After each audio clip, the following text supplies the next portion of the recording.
Research scientist Leslie और उनके एक जूनियर रिसर्च साइंटिस्ट थे जिनका नाम था शशिकांत, वो इंडियन थे। ये दोनों मिलके इसके ऊपर काम कर रहे थे कि चीनी की स्वीटनेस को कैसे बढ़ाया जाए। तो ये समय था 1970-75 के आसपास का, और ये काफी सालों से इस पे काम कर रहे थे दो साइंटिस्ट। तो एक दिन क्या हुआ, इन्होंने लेबोरेटरी में जैसे एक्सपेरिमेंट डे टू डे करते रहते थे, एक्सपेरिमेंट कर रहे थे।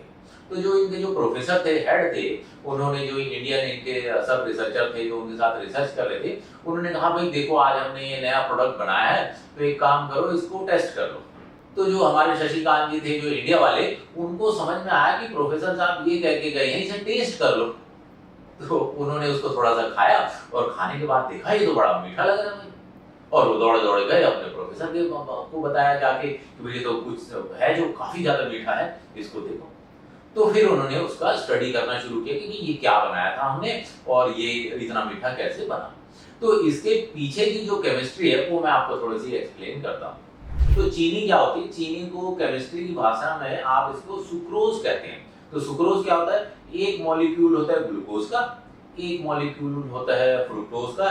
ये दोनों जब आपस में चिपक जाते हैं तो ये दोनों चिपक के सुक्रोज बनाते हैं, और जो सुक्रोज है इसी को हम व्हाइट चीनी कहते हैं।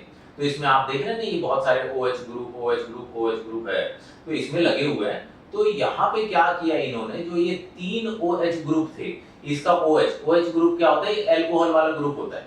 तो अल्कोहल वाला ग्रुप ये हटाया, इसकी बजाय नमक, आप जानते हैं नमक जैसे सोडियम क्लोराइड, तो नमक में एक सोडियम होता है, एक क्लोराइड होता है। तो इन्होंने नमक वाला जो क्लोराइड था, ये क्लोराइड को निकाला और जो अल्कोहल OH ग्रुप था इसकी जगह ये क्लोराइड लगा दिया। तो 3 जगह इन्होंने ये रिप्लेसमेंट किया।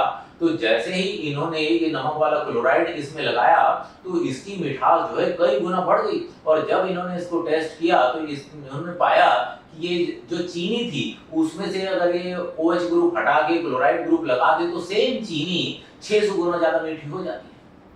तो ये स्वीटनर हो गया, ये आर्टिफिशियल स्वीटनर हो गया। और जैसे ही ये आर्टिफिशियल स्वीटनर इस स्टेट एंड कंपनी को समझ में आया कि बहुत बड़ा मॉलिक्यूल इनके हाथ लग गया है, और ये दुनिया भर में जो डायबिटीज से लोग परेशान हैं, मोटापे से जो लोग परेशान हैं, उनके लिए हेल्प करेगा, तो इन्होंने इसका लार्ज स्केल पे प्रोडक्शन शुरू कर दिया।